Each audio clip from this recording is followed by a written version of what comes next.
We've grown 50%, but we are finding that as you grow, cash flow is a problem. As you grow, cash flow becomes a problem. Now, when people say things, here's what we want to train ourselves to do. This is a new question we want to ask whenever you hear something that's a limit in yourself or anyone on your team. The question you want to ask is it possible to be in that business and grow without a cash flow problem?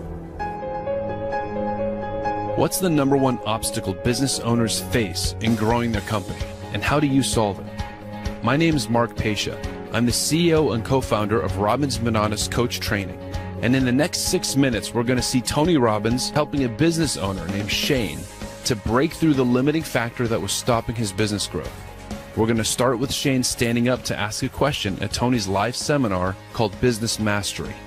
And we'll see that within one short conversation, Shane's business obstacle was turned around. Let's go. My name is Shane Knight, and I'm in the fire and water damage restoration business. My dad started it, and I joined him about 3 years ago. And we've grown 50%, but we are finding that as you grow, cash flow is a problem. And so we're here to figure out how to grow another 100% this year. So I hear you're in the fire and water restoration business, and he said, as you grow, cash flow becomes a problem. Now, when people say things, here's what we want to train ourselves to do. This is a new question we want to ask whenever you hear something that's a limit in yourself or anyone on your team. The question you want to ask is that really true? Because so much of what we accept is controlling and limiting us. Because as the business grows, then cash flow becomes a problem. Is that really true? Is it possible to be in that business and grow without a cash flow problem? One of the first things we want to uncover is what is the chokehold on any business? It's always the owner's what? Psychology or skills. First challenge is he already believes there's a limitation to the business, so there is. Now, by the way, there might be in his current structure, but there's no limitation to their growth. There's limitation because he's bought into it. You want to ask yourself, when someone says a limitation, a limiting belief, is that true? And then your brains will immediately say, of course it's true. You could say, really? You have all the information to know beyond a shadow of a doubt that if you keep growing, that you'll have less cash. Do you have all the information to know for sure that that's true? No. No. Then it's not true. How do you feel, Shane, when you believe the thought that the more we grow, the less money we're going to have? It's frustrating because you put so much work into it. Yes. And when you feel that frustration, what else do you feel? What do you start to believe? Stressed out. Stress out? What else? And you feel like, why are you putting all this time and effort into it? Do you all hear that? You feel stressed out? If he believes that the more we grow, the less cash we have, then it gets him frustrated. He feels a bit overwhelmed. He starts to stress out. He starts to think, why do I even put my energy into that? What will that do? It's going to kill the energy that would make this gladiator strong enough to win anything. Can he afford to have this drained out of him? Yes or no? In a competitive world we're in, yes or no? Pretty soon he's going to lose the driving force that makes him successful and makes his family successful. And why would I want to put more into something that's only going to include more failure? Ultimately, what do you start thinking about the business when you believe that? What do you start thinking about the business? Tell me the truth. You start thinking about other businesses you could do. That's right. Which, by the way, that might be useful. If it's really true, when we investigate thoroughly, that there's no way to grow this business profitably for things that are outside our control, then he might need to investigate other businesses. Are we supportive of that, yes or no? But only after we first investigate, is this a psychological or a skill limitation as opposed to an environmental one? So if that thought didn't exist, that growing equals no cash and no profit, you would feel what? Empowered. Yes. By the way, how many can hear the difference in his voice right now? Say aye. And in that empowered state, what would you go do? Tell me what you'd go do. Specifically? Yeah. Tell me 3 things you go back and do that you know would grow the business and help its profitability. I would go sell the big insurance companies that I'm been afraid of selling because I didn't think we could handle it. Ah, interesting. And what would be the advantage in that? Well, it's much better to have one large corporate customer than chasing 10, 12 dozen different sources of referrals. And what if you had 5 quality large customers, not just one, so you were never dependent upon somebody that might then take away your whole business, or 6. Then we would be 5 or 6 times larger. Yes. More to manage or less to manage for you in terms of that client-based management? Depends whether or not I change my style. Give him a hand, ladies and gentlemen, give him a hand. So what's the second thing you do? I have an elite high-end brand I want to create, and I think that would be a great opportunity to grow. Tell me the third thing. I'd hire someone to do most of what I do during the day today. And what would you pay him? As much as it took. That's right. What do you think it would take to have somebody really impeccable to do the stuff you do during the day today? 80 or 90,000 a year. That's right. So how much business how many clients or accounts would you have to get to pay for that person so you'd have freedom to do the more strategic things that really matter? 300 grand a year, which is a third of a giant client. So a third. So you could go get one client and be free forever, and that's all it would take. That's right. This is what I love about you guys. Every person in this room has already got the answers they need. The problem is you've got some unconscious, invisible barriers you don't even know are there. You got the answers or you can find them. He knows exactly what to do to grow this business. We transform this, you can create freedom. We transform this, you're going to own your pride at another level. You transform this business, you're going to have your economics transform, which will give you other resources to give, to share, to enjoy, to explore, to discover, to make a difference with, to create new things with. The whole game of business, it's a spiritual game. You know what it's about? Taking the invisible thought or desire or idea you have and turning that into reality. Give them a hand, ladies and gentlemen.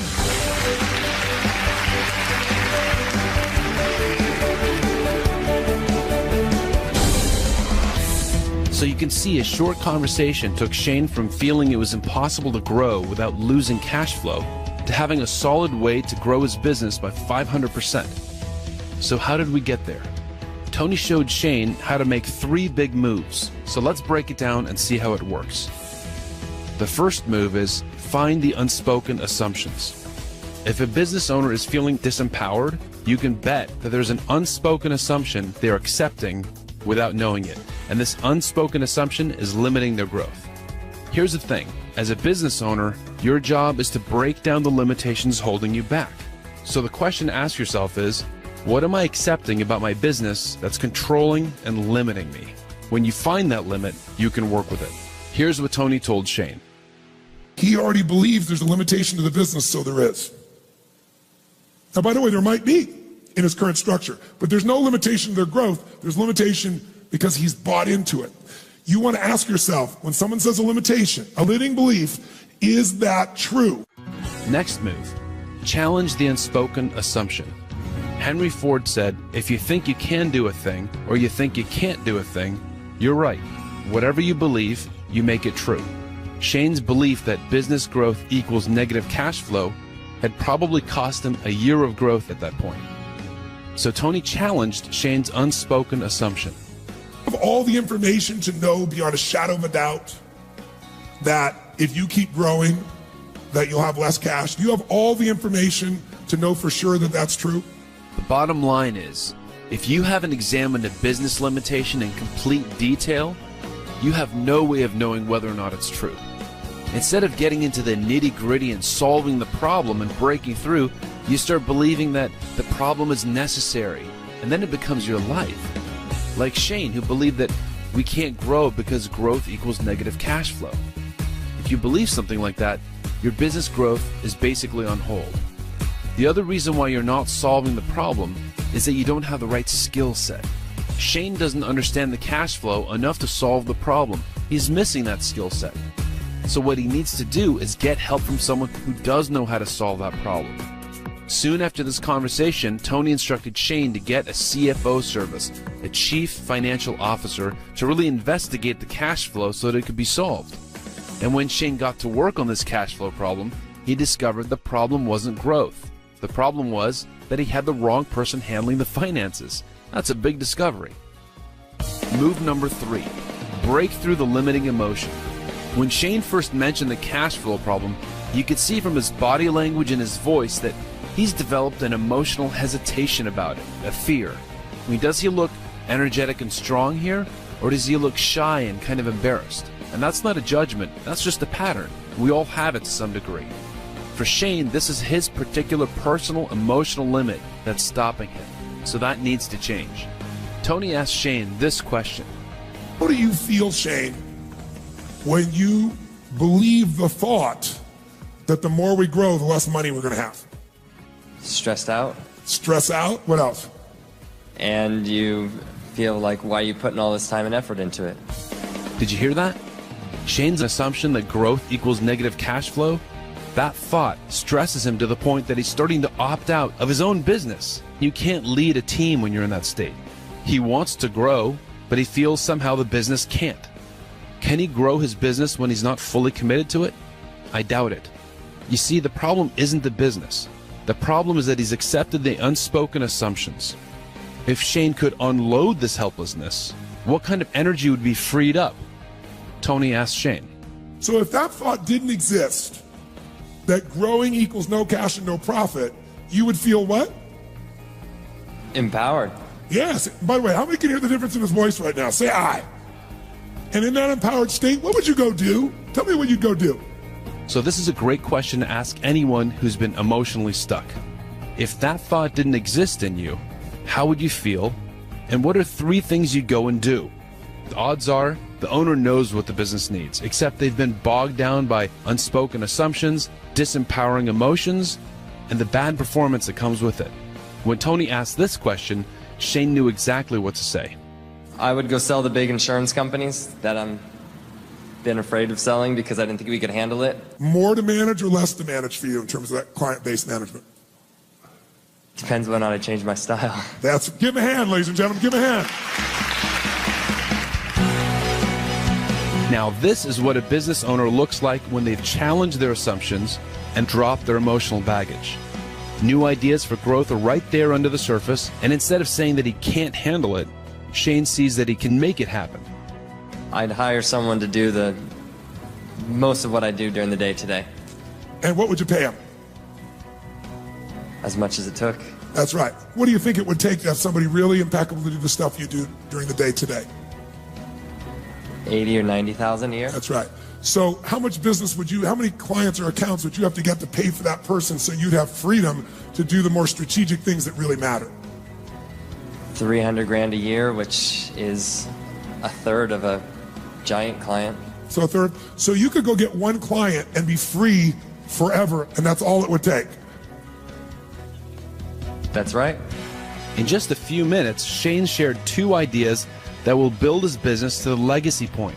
He can serve the large corporate clients who will provide much more income and free him up from a lot of marketing logistics. And he can use the proceeds of one of those clients to replace himself as the operator. This is the path of leverage in a business. He'll have even more energy and focus to work strategically to take the business to the next level. Now look at his body language. This is an owner with a plan for the future he wants, and who now has the emotional energy to carry it out.